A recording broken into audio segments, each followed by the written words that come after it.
This public service announcement is part of the NCS Value in Prevention Summer Camp, presented in part by our friends at Fairfax County Public Schools.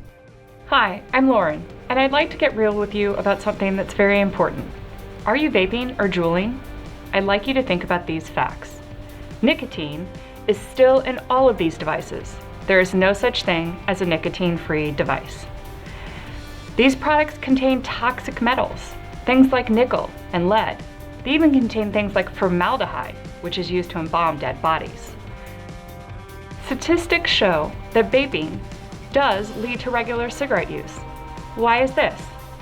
Eventually, it may be less expensive just to go buy cigarettes. I know this may not be what you want to hear, but these are important facts. So look, regarding vaping and juuling, think before you start. And if you start it, start thinking about stopping.